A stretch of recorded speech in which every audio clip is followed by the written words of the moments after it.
Hey, what's going on YouTube? Today I will be making a video explaining why a specific debate didn't take place between me and another YouTuber by the name of Acerthorn. The debate topic had to do with why you should choose either the Stormcloaks or the Imperials in the Civil War questline in the game of Skyrim. This video will be going in depth of why the debate didn't actually take place. And by this I mean the live stream debate. I refer to it as just the debate throughout this entire video, but I really mean the live stream one that me and him were going to be doing live on his channel. And if you do actually decide to debate this person, here are some things that you might encounter when dealing with Acerthorn. I will start off by explaining my motives as to why I wanted to debate Acerthorn in the first place. He made a 2.5-hour long video explaining why you should side with the Stormcloaks. Obviously I'm late to the scene because his video was posted around a year ago. However, he improperly covers certain parts of the game, gets a lot of basic facts incorrect, and on multiple occasions spreads a lot of misinformation. This is due to him improperly interpreting certain dialogue lines within the game, leaving out other important details that are extremely relevant to the debate, and overall just being heavily biased in general. Now, from an extremely young age, I can assure you I've been playing this game for an extremely long period of time. Since this game has dropped in the year of 2011, I have been playing this game up until the year of 2025. I find the game's lore to be extremely fascinating, and every single time that I do a playthrough, I find myself delving even deeper into the lore and finding other little details that I didn't see the first time. So me being a person who holds this game with a lot of sentimental value, I find it very frustrating when I see somebody misrepresenting a game that I care so much about. And allow me to go ahead and put it into perspective just how much I care about it. I watched Acerthorn's video approximately at least 8 times most of the way through. And no, I am not exaggerating when I say this. And it just seems like the more that I watch his video, the more incorrect things I seem to catch every time. And I will be discussing more of this topic in a video that I will be dropping way later on. This will be the debate/response video to his why you should side with the Stormcloaks debate video. And I can assure you, with as much studying as I have done, you will learn a lot about the Skyrim Civil War, I can assure you. Anyways, let's go ahead and talk about the main topic of this video being why Acerthorn canceled the debate. This all started whenever I watched his video for the first time and decided to comment saying, "I'm making a response video to this, wrong on so many levels it's actually crazy." Then Acerthorn responds with, "I'm also interested in doing a live stream debate, check out the pinned comment if you're interested." I had also watched a video that Acerthorn had made where it was a debate between him and some other YouTuber whenever it came to like who was right between Sadia and, Kamatu. This was just to get a feel for how Acerthorn's debates kind of went to see how he was live. And after seeing how much stuttering and stammering this guy does, it was pretty evident to me that this dude wasn't very good at doing things on the spot, which kind of makes me question why he even does live stream debates in the first place. And so after seeing how he was in the debate, I decided to myself, there's no way I could actually lose this debate if I got a little bit prepared. Then after clicking the link to see just what I was signing up for, it was absolutely insane. He goes extremely in-depth explaining copyright law and how the entire stream would be dedicated and solely his work alone, and that you are not a co-author. And there are very particular reasons as why Acerthorn has set it up this way. Because Acerthorn has done livestream debates with other creators. And I also found out that Acerthorn has quite an interesting history on the internet. A very extreme history in the abuse of the DMCA. Essentially, what DMCA is in simple terms in this case is Acerthorn sees a video and then complains to YouTube and then they will take it down. Now, to be totally honest, the mechanic of DMCAing somebody's video and getting it taken down on YouTube is pretty much broken. This is because Acerthorn can false DMCA somebody's video and then face absolutely no punishment for doing so. Acerthorn, however, thinks that he is totally in the right for doing this in pretty much all of his cases. Acerthorn has also taken multiple YouTube channels and people to court over these things, and attempted to unjustly enrich himself. This was all because of an accidental stream that he did, and then he tried to paywall it and then copyright it. Now, I didn't find all this information because I actually went looking for this. When I was on YouTube and I was trying to go back and find his video about the Stormcloaks, I just typed in Acerthorn because normally when you do this, their YouTube channel will pop up at the top of your page. When I I did this, a ton of videos talking about vexatious litigant and a person who is just consumed with the ability to take people to court with frivolous lawsuits and abuse the DMCA system. Me making this video is already risky as it is because Acerthorn will probably try and get this taken down, and then he will also attempt to get a strike put on my YouTube channel. But the thing is that everything that I'm discussing in this video is something that can easily be found on the internet. All that you have to do is literally look it up. Nothing that I discuss here in this entire video is private whatsoever. I'm not digging up anything that is going to be private. The only thing that I will kind of be going over in this video that is private are some DMs that I had with him, and I will only be showing few examples of those because the rest of them don't really matter. I will only be showing what should be relevant to this video. And just to kind of go back and touch on, if you're trying to learn more about Acerthorn and what he has tried to do within the legal system and the court system, a YouTuber by the name of Sid Alpha does an Acerthorn saga, and then there's a video called Vexatious Litigant, which is the Acerthorn story. Now, the title of this does actually include his real name, and I don't really want to say it just because I don't really care to. His real world name became public whenever he decided to take people to court online, and then those government documents were published on the internet for everybody to see. Acerthorn also tried accusing people of doxing him whenever this happened, even though he was the primary reason as to why his real legal name was exposed on the internet. Now, Sid Alpha and another YouTuber by the name of Kretosis are the ones that have the most knowledge about this person. However, you'd also be surprised that there are two very large name YouTubers that cover this person as well. A YouTube channel by the name Some Ordinary Gamers and Moist Critical. And if you don't know who Moist Critical is, then you probably just aren't on YouTube very much at all, because he happens to be quite literally, arguably, the largest YouTube commentary channel on all of YouTube. Now, where Moist Critical actually talks about Acerthorn is actually within a stream, so you'll have to find it there. But let's go ahead and hop directly to the point of where everything went downhill. To put everything into a nutshell, I had come across these videos and figured out all these things that he had done. Acerthorn likes to say that a lot of these allegations are just rumors, even though they're quite literally court documents. So of course, I didn't want to do the live stream debate because I feared that if I tried to cover anything that took place in that debate in a video that I made, this dude would do anything in his power to just get my video taken down if I said something that he didn't like. This was the initial reason why I did not want to do the live stream debate at all with him. This thread of messages right here on a YouTube short that he made can be found on his channel that shows all the messages that he and I exchanged as to why I did not want to do the live stream debate with him. Now, to just totally go ahead and cut to the chase, within some Discord messages that I will not be showing for the sake of privacy, these DMs are private, and that is between me and Acerthorn. Only DMs pertaining to why the debate was cancelled are going to be the DMs that are shown. Nothing more and nothing less. And even though I have little to no respect for Acerthorn because he decides to DMCA and copyright strike videos that criticize the content on his channel, and is even willing to take people to court over it in extremely frivolous lawsuits, in no way, shape, or form do I condone any kind of defamation. To any viewer watching this, or any subscriber watching this, or any potentially new subscribers watching this, if you harass or trash talk or have anything negative to say to Acerthorn regarding this video, then you are not welcome on this channel. I'm not making this video to spread hate. I'm here to spread things that actually happened and took place and correct misinformation that might have been spread. I'm only here to do things and try and do them to the best of my abilities in what I believe is good faith. So for any viewer that clicks off of this video and goes to an Acerthorn video and then decides to comment something negative and mean, then I will tell you right here and now, don't bother coming back to watch any of the videos on this channel, because that is not what I am here to condone at all. This is in no way, shape, or form a rallying point to spread hatred towards another YouTuber. However, there might be certain points in this video when I do use, in fact, harsh language towards Acerthorn. I'm not doing this because of motives of me hating you, it's because you twist the truth and spread misinformation. And so with that being said, to get right down to the meat and taters of the situation, this comment right here that was shown in a thread of comments earlier in this video, Mr. Acerthorn put it in a held for review section so that he could later go back and respond to this. And he responded to this comment via Discord. And this is the response that I got from him. essentially sending me a link to a video where he explains how people don't listen to his side of the story. And most of this is regarding the YouTubers that he took to court and things that Acerthorn is responsible for. He assumes that I'm a hater of his just because I've seen videos that discuss the things that he's done in court. So let's just kind of cover this point by point here. Number one, if I was really a hater, I would have leaked all of the DMs that we had and then called you a boatload of different names in this video. Now, whether or not I respect you is a different story, but how I treat you is an example. I may not agree with certain things that you may or may not have done in the past, but that doesn't give me the right to treat you like garbage for it. And to be completely honest, I really don't want to be your enemy here. Me personally, I'd rather treat you kindly because that's the right thing to do. Once again, as I've stated before, and I'll state it again, I'm not here to spread hatred. Then we'll go over point number two, which is hearing your side of the story. And when it actually comes to hearing your side of the story, I believe you completely missed the point. You see, whenever you file a lawsuit against multiple YouTubers trying to sue them over a video, and then unjustly enrich yourself as a result, which is what would have happened had you won the case, when I'm reading an unbiased court document that explains absolutely everything that I need to know to the T, whether I'm watching your YouTube video explaining your side of the story, or if I'm watching a YouTube video made by Sid Alpha, Kritosis, like draw a line, fill in the blank of whoever you were suing. At that point, I have all of the information that I need to know about you and the situation. The point is, Mr. Acerthorn, is that I care about your track record. You have a track record of trying to strike people's videos on YouTube, get them taken down, and or suing people over it. And when a judge decides to dismiss your case, I'm pretty sure that you would be in the wrong. And if that wasn't the case, then you would have $1.8 million right now.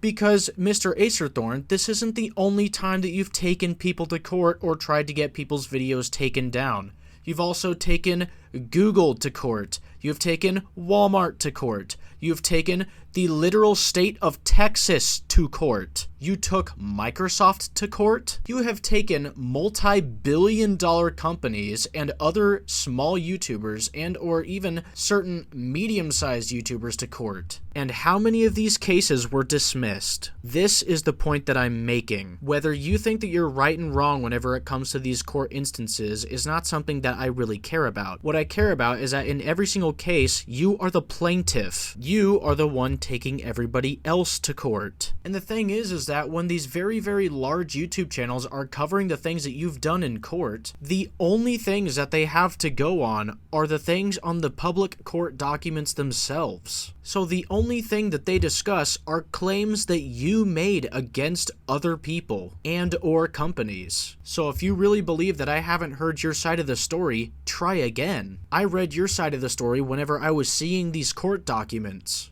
And this, my friends, is why Acerthorn canceled the debate. This guy pretty much refuses to admit that he is wrong on anything whenever it comes to court cases and things like this. He pretty much knew that I had seen the videos made by Sid Alpha and Kritosis, and so because he lost a lawsuit that he filed against these people, he did not want to associate with me anymore because I had seen their videos. Acerthorn also within DMs pretty much said that he didn't lose any of these court cases. He just said that the defendants got off on a technicality. Yeah, no, when a judge dismisses your case, then you're pretty much cooked, buddy. You lost. And in regards to the lawsuit involving Sid Alpha and Kritosis, you definitely lost. And I know for a fact that you have an issue with this, that you refuse to admit that you lose or that you are wrong. And I know that you did make a video discussing proving you wrong and all this stuff. And before you decide to link that video down in my comments, I'll go ahead and nip you right in the bud there. I do not care what standard you set that is necessary for proving you wrong. In pretty much any debate topic video that you post or any game review, you will pass off your subjective opinion as factual. So in general, when it comes to talking about literally anything, I didn't come here to debate your opinion on something. I came here to debate facts and logical things. Just like I don't care if you think that you lost something or not, whether it be a debate or a court case, because I remember you prefacing your debate video, you said there is no winner or loser here, which kind of makes me mad because there definitely is a winner and a loser to a debate. That's just extreme common knowledge. There are two people that represent opposing sides, and whoever does a better job of articulating logical, objective points that dismantle and disprove one of the opposers, then I would like for you to explain to me how there is not a winner or a loser. And that's the thing, everybody in their own mind wants to have their own truth and be correct and right. You're allowed to have your own opinions, but you cannot portray them as factual, and that is why I wanted to have the entire debate in the first place. But anyways, I will go ahead and wrap up this video here. I highly advise you guys to stay tuned for the debate video that I will be dropping that will be responding to Acerthorn, and it's also not just for Acerthorn, it's also for anybody who wants to see who logically within the war should actually win, and I do my absolute hardest to keep all of my reasoning based within just the boundaries of the game of the Elder Scrolls. I also advise you to go and watch Acerthorn's video as well so that you have context as to what I'm covering. Plus, he also spent a lot of time on that video as well, so I think that he deserves to grab a couple more views as well. And also, Mr. Acerthorn, if you happen to still be watching this, with as much sincerity as humanly possible, I just wanted to emphasize this here. Only thing that I care about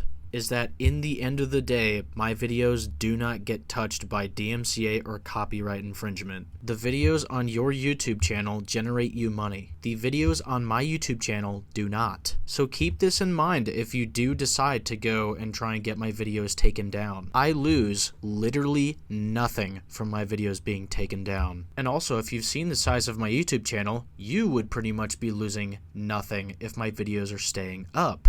In fact, I think it'd be a good idea if people went to your YouTube channel to watch the video that you made about everything. So anyways, with all this being said, I will be seeing you guys in a very short amount of time, hopefully, and I hope that we can put all this behind us just as fast as it occurred. I will be catching you guys later.